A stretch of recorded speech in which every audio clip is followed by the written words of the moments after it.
Hi everyone, welcome back to the channel, and in this video I'm going to share some of my experience of learning Next.js 15.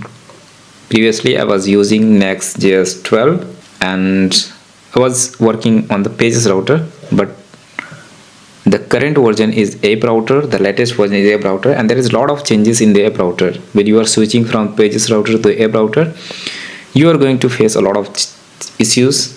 Like previously the all components were client component, but the current version the all components are by default the server component, and whenever you need any interactivity like on click or on submit or on focus any event listener, or you want to use hooks, you will have to use client component.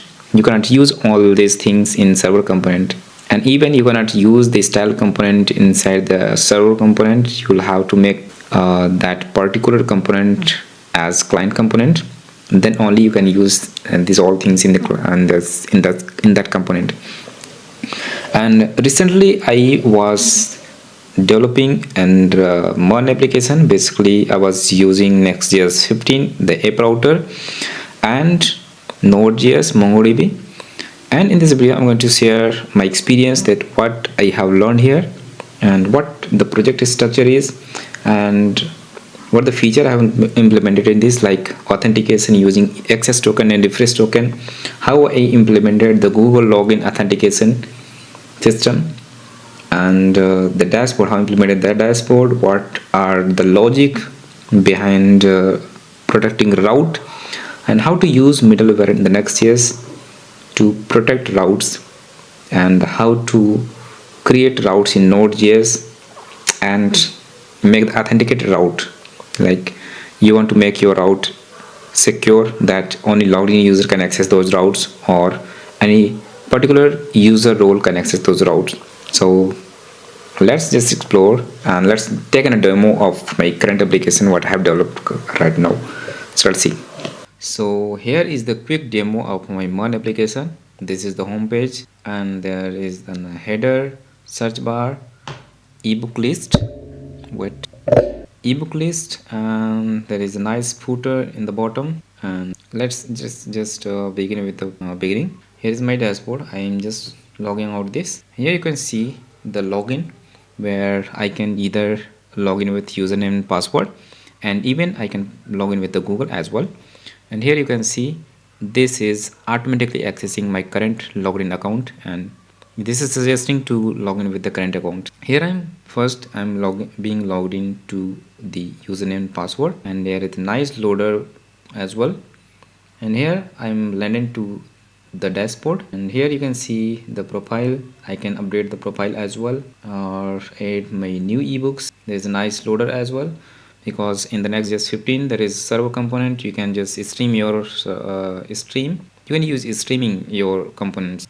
So here is the ebook added by me for that particular user, or you can say the dashboard of the user. Here if I want to add the new dashboard, I just want to add the ebook title, it's HTML master, and here I'm just adding the author name, and here the HTML codes, ebook description, and here I'm going to choose a file that is basically the cover image of that ebook. So here I'm using, let's just pick this image, and I'm just click on add ebook. This will just show a loader first when the time for which the form is being processed, and once the response has been arrived, the loader will stop and it will display a success toast message. I'm clicking add ebook, and you can see there is the toast message of success. And yeah, currently the dashboard is designed, the process is still in development, and I will develop the admin part as well.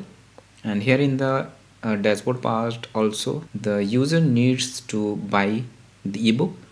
He should add it to the cart, and this functionality is still pending. Here I can show you the rating. I can rate it 3.5. Just rate ebook, rating added. And if I want to buy it, click buy now. This data is currently is static, but later on I will make it dynamic, so that the chosen ebook is redirected to the checkout, and user can buy that by paying the amount. So click pay now, and I have implemented the Razor Pay payment integration, and here you have 10 saved card. I have already saved 10 cards. Let's just no problem, let's just proceed this. And here skip OTP, here submit the OTP, but we don't have OTP. I want to skip. Let's proceed with the net banking. This is opening a pop-up. I click on the success, the payment, but I'm not saving currently the payment in the database, so this failure of payment verification, and this part is also still in development. And this is complete responsive. You can see if I open mobile device and go to the Moto G, you can see this is complete responsive.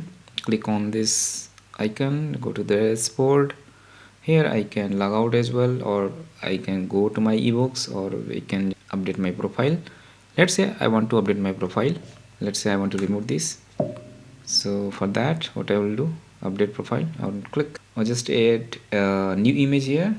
I just want to this image, just add this image and update profile, and now profile is updated. And let's go to the dashboard again, and for now I just want to log out. Yeah, that's fine. Let's just check the login as well, Google login. So I selected the account, select the account, process some user is logged in, and redirect to the dash, and the same process still follow while you are logging with Google or username or password. And now let's see the project structure. Here I have front end, back end. Front end is Next.js 15. Here if I go to package.json, you can see here Next.js 15.1.3, and I'm using the app router. Here you can see the app folder, and here you can see I have the beautifully structured folder structure to just make the code clean and readable. So all is styled or kept here. I'm using the styled component here, and here I'm using the middleware to protect route.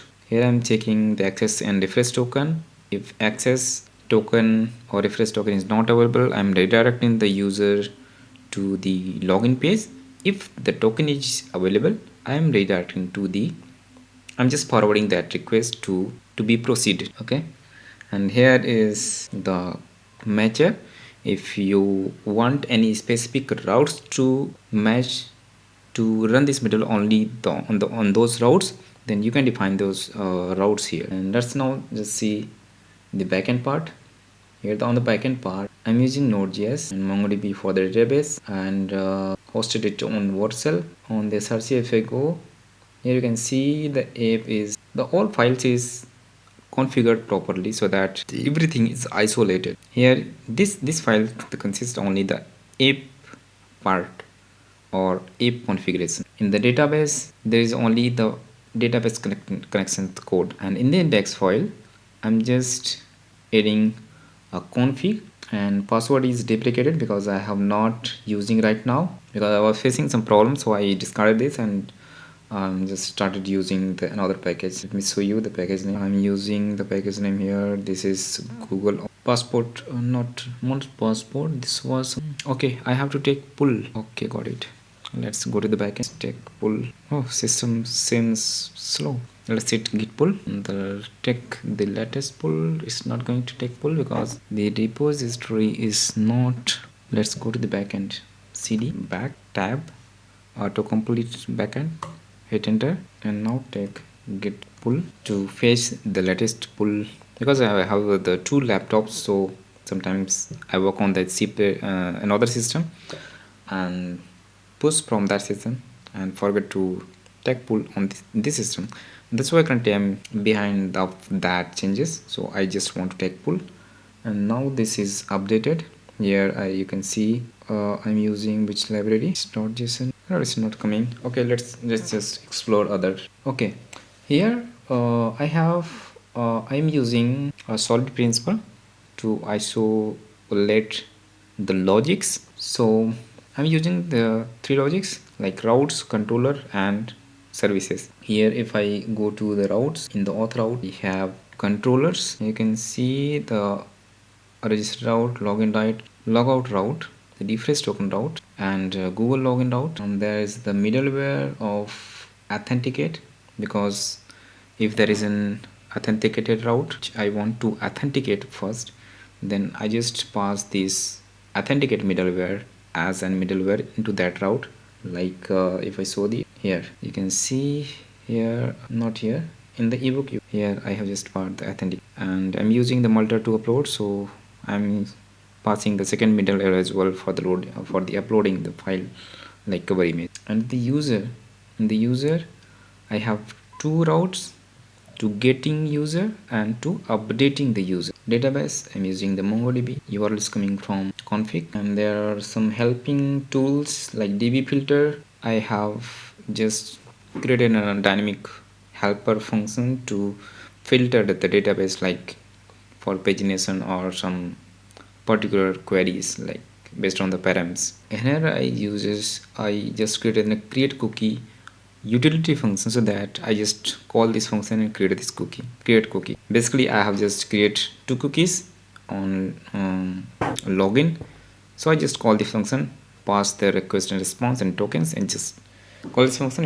It generates the token and sends to the server, send response back to the front end. And I have also implemented pre-commit hook for the prettier, so that whenever I am committing any changes, the code is first formatted and then pushed it to the repo. And that's why all the pushed code is automatically formatted. And as the prettier, there is the prettier config in the folder as well, so that if there are the lots of collaborator for this project, then if they also run prettier or formatter, they will get the same formatting type on their end as well, and this will make the changes or formatting consistent throughout all the users or all the collaborators. Yeah, this was the nice demo of this MERN application which I have developed using Next.js 15 and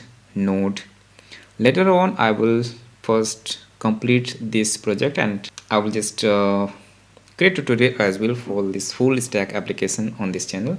So if you're new to the web development or you're front-end developer, you want to just switch to the backend developer, and you just want to learn that how front-end is integrated with the backend, and how you can transform your skill from front-end to the backend. You already know backend, you already know front-end, and you want to learn the backend, or you already know backend and you want to learn front-end.